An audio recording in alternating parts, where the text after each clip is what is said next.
Bonjour et bienvenue à tous. Bonjour à tous, c'est la rentrée. Nous espérons que vous avez passé de bonnes vacances et nous sommes heureux de vous retrouver pour discuter de l'actualité. Et sans plus tarder, place au sommaire. Fait divers. Suite aux événements qui se sont déroulés chez Air France, nous avons recueilli quelques témoignages. Sport. Rencontre avec Demba Kane, jeune rugbyman issu du quartier de la Malatonnerie. Monde. Depuis un certain temps, une vague de migrants fait son arrivée en France. Culture. La 10e édition du Festival international de Génération Co. Suite aux agressions qui ont lieu chez Air France, nous sommes allés à la rencontre des habitants d'Aubervilliers pour connaître leur avis. Quel est votre avis par rapport à l'annonce des suppressions de postes chez Air France ? C'est outrant. Personnellement, on est choqués et on ne comprend pas leur décision. C'est pas forcément la meilleure solution, je pense, parce que déjà ça va mettre environ 3000 personnes sur le carreau. Et je pense qu'il y aurait dû avoir peut-être plus de négociations. C'est un peu délicat. C'est un peu délicat de supprimer des postes alors que la société en elle-même a des bénéfices. Donc moi je trouve que c'est abusé. Je trouve que le c'est chômage pas normal, il est déjà que, installé déjà. Il y a Donc c'est trop de comme chômeurs. ça rajoutera encore des chômeurs. Il y a trop de chômeurs déjà, c'est vrai. Il y en a trop. C'est pas une solution. C'est pas une solution. Écoutez, moi je compatis pour les salariés. C'est clair qu'on vit dans une société aujourd'hui assez difficile et qu'on a besoin de nourrir nos familles. Enfin, ça fait pas plaisir d'entendre ça et ça doit être difficile pour les personnes concernées, pour les gens qui sont autour. Donc j'espère qu'on va trouver d'autres solutions que de supprimer autant de postes. Pensez-vous que la réaction des salariés était justifiée ? Bien sûr. Oui, bien sûr. S'ils ont fait ça, c'est parce qu'ils trouvent ça pas normal qu'ils soient licenciés après tant d'années de travail. Mais donc la colère, on peut la comprendre, la violence, beaucoup moins. À mon avis, il doit y avoir d'autres solutions que d'en venir aux mains face à des dirigeants ou quoi. Enfin voilà. Justifié, oui. Après les proportions que ça a pris, après il faut voir les choses d'un autre point de vue.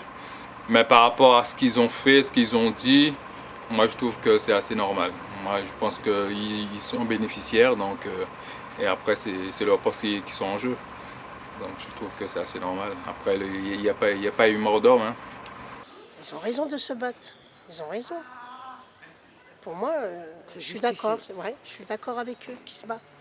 Je dirais oui parce que peut-être que ce travail leur tenait à cœur. Je dirais non parce que je pense qu'ils ont répondu de la mauvaise des manières en s'en prenant aux responsables.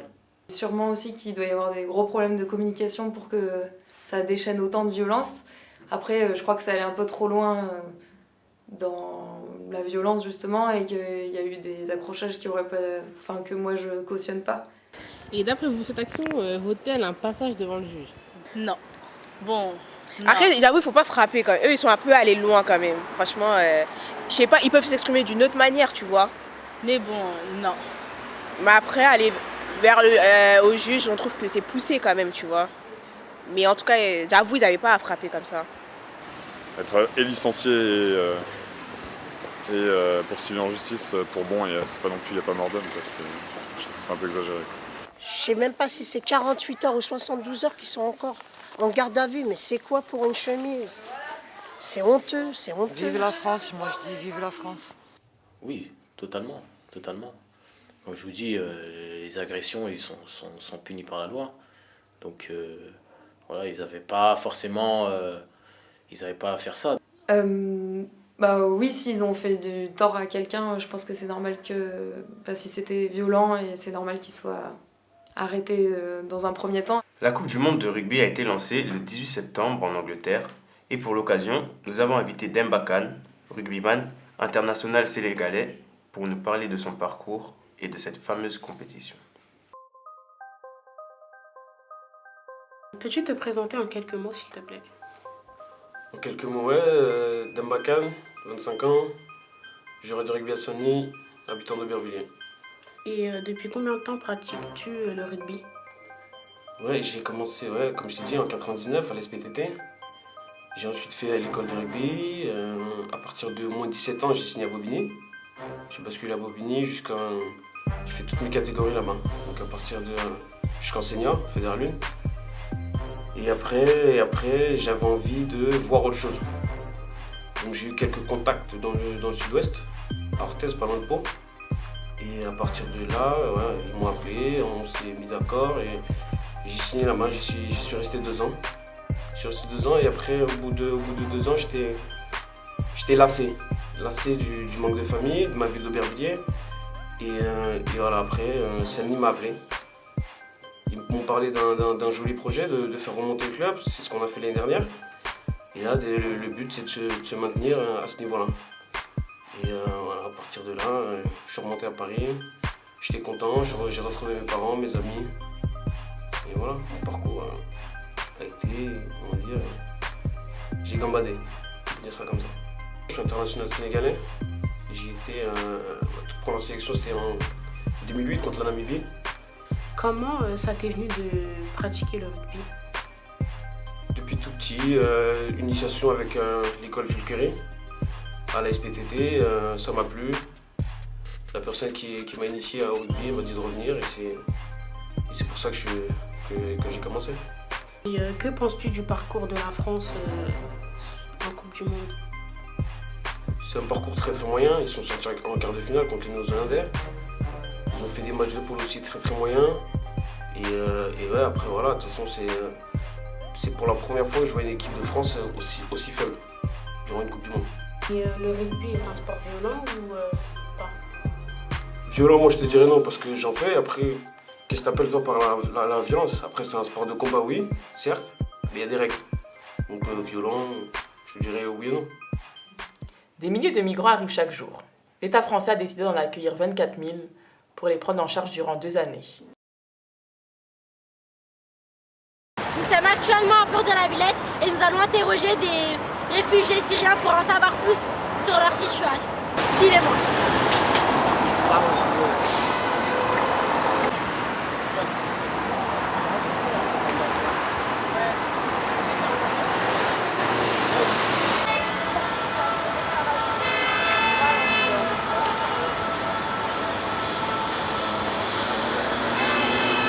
في الباطو في الباخرة وقعدت بكام في الباطو باش تجي يوم واحد جيتي مع اولادك انتوا جيتوا في فرنسا عشان نعاونكم ولا لا؟ صح؟ جيتوا ليه فرنسا؟ ليه جيتوا لفرنسا؟ ليش جينا فرنسا؟ تعالوا جيتوا انت كمان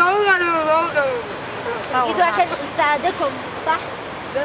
عشان هناك جينا عشان الأمان وعشان أولادنا، يعني هربنا من حرب، هربنا من زل، يعني شو بدي أحكي لك أكثر من هيك ما بعرف، خلص هيك. بلاش احكي لي عشان نعمل ناس كده بيشوفوا ويجوا ايه لأن جايين شفنا الموت، شفنا المزل، شفنا كل شيء هونيك. هربنا بأولادنا بعيالنا حتى نعيش هون في أمان في سلام، حتى نستقر شوي وضعنا وحالتنا حتى نعيش في امان ان شاء الله. ان شاء الله نعمل اوراق، نحط اولادنا في المدارس هيك. ان شاء الله يا ربي يعاونكم. الله يبارك. امين يا رب. احنا معاكم ان شاء الله. ربي هو شايف ان شاء الله. بارك الله فيكم. Le théâtre de la commune a eu l'honneur de recevoir la 10e édition de Génération Court. C'est un jeune Albert Tibildarien qui a eu le mérite de remporter le prix du public et celui du jury.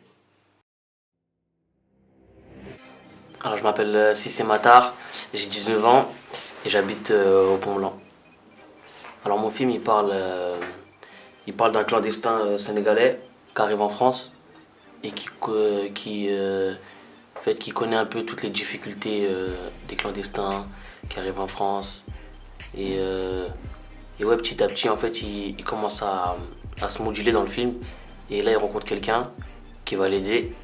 Et c'est là où je vais insister sur les liens d'amitié.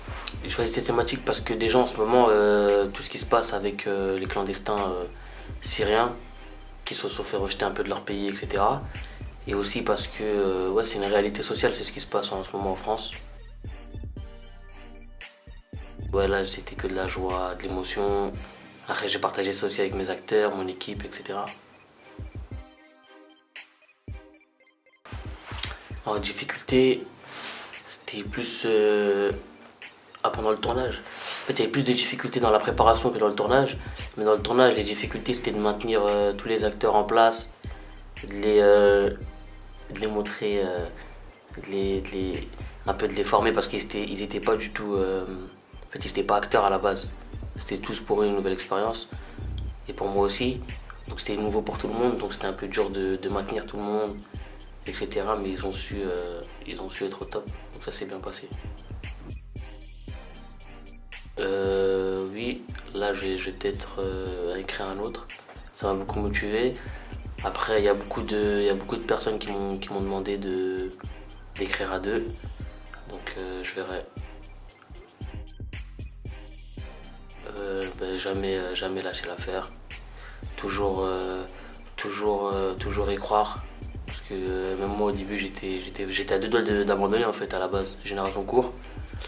Après il y a quelques personnes qui m'ont motivé, des animateurs, etc. Donc ouais, y croire et jamais lâcher prise.